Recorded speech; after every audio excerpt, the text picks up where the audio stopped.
안녕하십니까. 김민수의 빨간펜 시간입니다.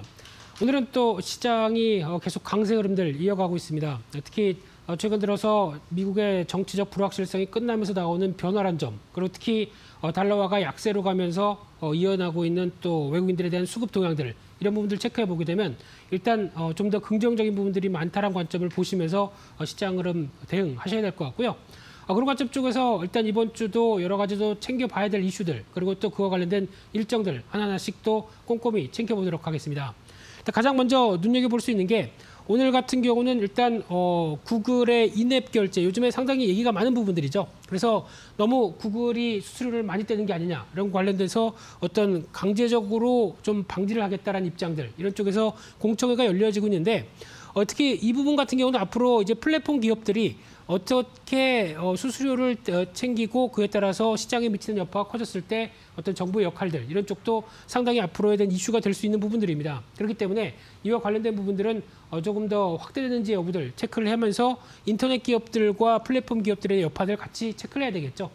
또 하나 오늘 실적 발표하는 것 중에 LG, GKL 또 현대리바트, 이 중에서 GKL 실적 흐름들 또 주목하셔야 될 것 같고요. 지금까지 보여줬던 실적 별로 안 좋을 겁니다. 하지만은 앞으로에 대한 전망에 대해서 변화를 조금 더 체크를 해야 될 것 같고요.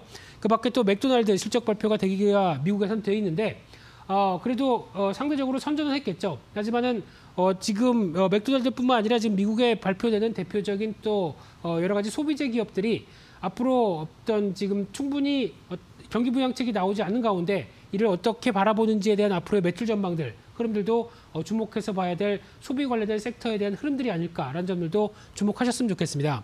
그와 함께 또 눈여겨볼 부분들이 내일 같은 경우는 또 하나 11월 10일 화요일 날 같은 경우 MSCI 반기 리뷰가 예정되어 있습니다. 그러다 보니까 여기 편입되고 편출되는 종목들, 또 수급과 관련된 쪽에서 중요한 변화가 나오겠죠.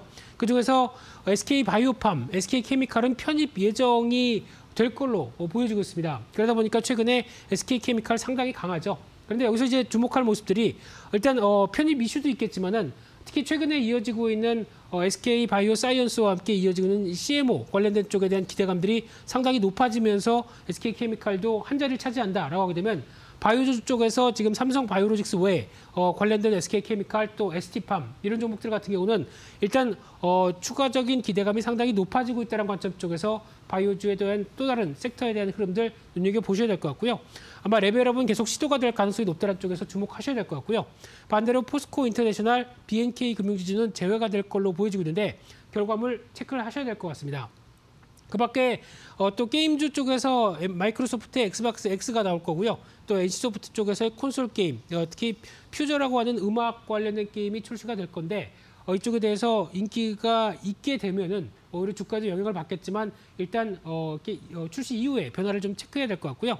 그 밖에 또 이날 10월달 소비자 물가지수, 생산자 물가지수, 이번 주는 물가지수와 관련된 지표들이 상당히 많이 나옵니다. 그렇기 때문에 관련된 지표들 체크를 하셔야 될 것 같은데 일단 동향들을 한번 살펴보게 되면요.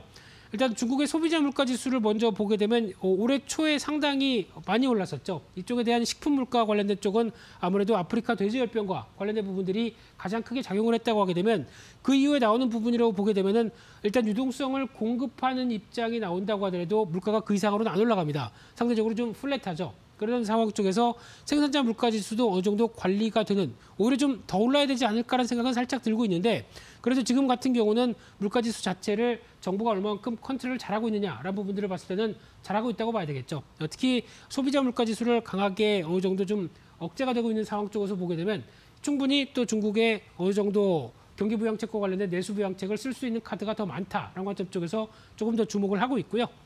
또 하나 지켜보셔야 될 모습들이 화요일날 같은 경우 독일의 주 경기 기대 지수, 특히 이 부분 같은 경우는 지금 유럽 쪽에서 다시 2차 유행이 이루어지다 보니까 기대감이 상당히 낮습니다. 근데 부분은 얼만큼 안 좋아졌느냐, 이 부분을 또 따져야 되겠죠. 그러다 보니까 이 독일에 대한 흐름들을 통해서 유럽 전반적인 흐름을 유추하게 되면 특히 유로화가 또 약세로 가면서 달러화의 추가적인 약세를 저지할 수 있는 상황이 되다 보니까 이와 관련된 경기 지표들은 유럽 쪽에서 계속 또 지켜보셔야 될 부분이라고 생각되고 있고요.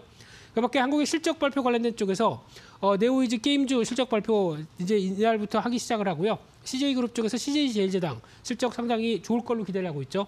그 밖에 또 한화솔루션, 특히 한화솔루션 같은 경우는 이번에 기대감이 상당히 높죠. 특히 바이든 후보와 관련된 친환경 관련된 정책에 대한 기대감이 높은 종목인 만큼 실적이 그만큼 눈높이를 차지하는지도 눈여겨보셔야 될 것 같고요. 그 밖에 휴젤 같은 경우도 이번에 메디톡스 사태 이후에 실적 흐름들이 상당히 또 개선되는지 여부들도 같이 눈여겨보시면서 체크해야 되겠다라고 보여지고 있고요. 그 밖에 11월 11일 날 수요일 날은 일이 4개입니다. 그러다 보니까 중국 광군제 당연히 또 시장에서 여파를 미치겠죠. 근데 벌써 1차가 11월 1일부터 3일까지 한번 열렸는데 거기서도 작년 어떤 광군제 초기, 그러니까 즉 1시간 매출을 보게 되면 거의 150% 이상 증가했다고 합니다. 그만큼 상당히 기대감이 높게 이번에도 바라보고 있는데 중국의 내수 관련된 쪽에 대한 부양책이 같이 맞물리면서 여러 가지 변화가 여기서 이어질 수 있는지 여부들 또 체크를 해야 될 것 같고요. 막상 국내 기업들 관련된 쪽은 아무래도 어떤 영향력이 크다기보다는 일단 기대하는 수준 이상으로 나오는지 여부가 가장 또 중요하게 봐야 될 흐름이 아닐까 생각되고 있고요. 그 밖에 한국의 10월 고용 동향 또 눈여겨볼 부분들이 고용 여파가 코로나19 때 이어지는 여파가 특히 청년층 그리고 중장년층에 대한 변화가 상당히 또 주목해야 될 모습들이 아닌가 생각되고 있고요. 그 밖에 오페크 월간 보고서 얘기가 돼 있는데 특히 지금 여기서는 나올 수 있는 부분들이 어떤 수요 관련된 쪽에 대한 회복들 이 부분이 가장 또 중요하지 않을까 생각되고 있고요. 그 밖에 또 한국의 실적 발표가 대기하고 있습니다. 특히 위메이드, 게임빌, 컴투스 대부분의 게임주들 실적 발표로 대기되고 있는데 아마 눈높이가 생각보다 살짝 올라간 만큼 그에 걸맞춘 실적 흐름들을 보여주는지 체크를 해야 될 것 같은데 아직 신작이 없다 보니까 기대감이 아주 높지는 않다라는 부분들 체크하셔야 될 것 같고요. 그 밖에 또 하나 에어로스페이스 최근 들어서 실적 회복에 대한 얘기가 많은 상황 쪽에서 이 부분이 현실화되는지도 한 번쯤 체크하셔야 될 것 같습니다. 그 밖에 11월 12일 날 목요일 날 같은 경우는 한국의 옵션 만기인데요. 이 부분 같은 경우 일단 주목하셔야 될 부분들이 단기적으로 한 10월 말부터 이제 11월 초까지 이어지면서 외국인들에 대한 변화가 상당히 강하게 들어오기 시작했죠. 그러다 보니까 그와 연계된 옵션 관련된 매물들도 충분히 소화를 하면서 오히려 레벨업을 시키는 또 하나의 변화가 나올지에 대한 흐름들도 한 번쯤 눈여겨보셔야 될 것 같은데 정체 아니면은 반락이냐 아니면 오히려 신고가를 강하게 돌파하는 모멘텀이 되느냐라는 부분들 일단 만기를 통해서 변화를 체크를 해야 될 걸로 보여지고 있습니다. 그 밖에 10월 수출입 물가지수가 발표가 될 예정인데요. 이쪽 동향을 살펴보시게 되면은 아시겠지만 아직까지 좀 정체입니다. 게다가 또 수출 물가지수가 상당히 더 중요한데 이를 가로지를 수 있는 원화의 흐름들은 여전히 강세 흐름들이 가다 보니까 아직까지는 좀 정체가 돼 있다는 점을 눈여겨보셔야 될 것 같고요. 거기서 이제 변화 요인들이 오히려 또 이어지는지 흐름들도 체크를 할 필요가 있다라고 봐야 될 것 같습니다. 게다가 또 12일 날 목요일 날 같은 경우는 또 미국의 소기업 낙관지수 상대적으로 그렇게 기대가 높지 않죠. 그 밖에 소비자 물가지수 이따가 생산자 물가지수와 같이 체크를 해보셔야 될 것 같고요. 또 교촌 FMB가 이날 신규 상장이 되는데 아마 최근에 또 나오는 얘기가 또 갑질 의혹과 관련돼서 또 공모가를 너무 비싸게 부른 게 아니냐라는 얘기도 나오다 보니까 일단 어떤 경쟁률은 이번에 상당히 높았습니다만 그에 따른 주가 흐름들을 너무 기대하기는 아직까지 좀 악재가 좀 있다라는 부분들 생각하셨으면 좋겠고요. 그 밖에 삼성생명, 펄어비스, 일동제약 특히 삼성생명과 관련된 쪽의 실적 동향들 눈여겨보셔야 될 것 같고요. 그 밖에 미국 쪽에서는 디즈니 실적 발표 눈여겨보시면서 특히 어플라이드 머티리얼즈라고 하는 반도체 관련된 쪽에 대한 동향들도 한 번쯤 체크할 필요가 있다라고 봐야 될 것 같고요. 그 밖에 11월 13일 날 금요일 날 같은 경우는 10월 생산자 물가지수 그리고 또 11월 미시간대 소비심리평가지수 소비와 관련된 지표들이죠. 이런 쪽으로 봤었을 때 일단 체크해볼 부분들이 생산자 소비자 물가지수와 관련된 쪽을 보게 되면 의외로 생산자 물가지수도 떨어지지 않고 오히려 반등하고 있는 모습들입니다. 그러다 보니까 미국의 경제가 우려보다는 그렇게 크게 나빠지지는 않는다는 관점들이 여기서도 좀 보여지고 있는 상황들이고요. 마찬가지로 소비자 물가지수도 다시 올라오는데 일단 지금 흐름은 생산자 물가지수도 꾸준히 이를 반영하고 있다는 관점 쪽에서 일단 나쁘지 않다는 쪽도 한 번쯤 눈여겨보셔야 될 걸로 보여집니다. 그 밖에 또 소비 관련된 지표들인데요. 일단 지금 소비 관련된 지표가 개인 지출과 그리고 또 소비 심리와 같이 연결시켜서 봤었을 때는 일단 지금 한 폭의 큰 출렁임이 있었지만은 일단 개인 소비 지출이 살짝 늘어나려고 하는 움직임이 나오면서 소비자 신뢰 지수도 좋아지기 시작하죠. 이런 부분들이 아무래도 지금 나오고 있는 경기 부양책이 좀 더 배가가 될 수 있는 상황들인데 일단 또 대선의 어떤 불복과 나오는 여러 가지 부분들도 얽혀 있기 때문에 아직까지는 또 빠르게 턴한다고 보기는 좀 아직 좀 힘든 상황이다만은 이런 쪽에 대한 변화를 계속 체크할 필요는 있다라고 봐야 될 것 같습니다.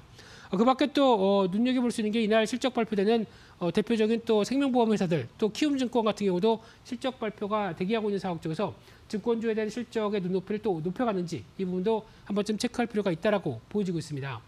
그래서 이번 주 11월 달 들면서 중반대를 향해 가는 여러 가지 이슈와 어떤 변화들도 한 번쯤 체크를 해보셔야 될 것 같은데 무엇보다 옵션 만기일과 이어지고 있는 시장의 또 하나의 큰 변화 한 번쯤 체크할 필요가 있어 보이는 한 주로 보여지고 있습니다.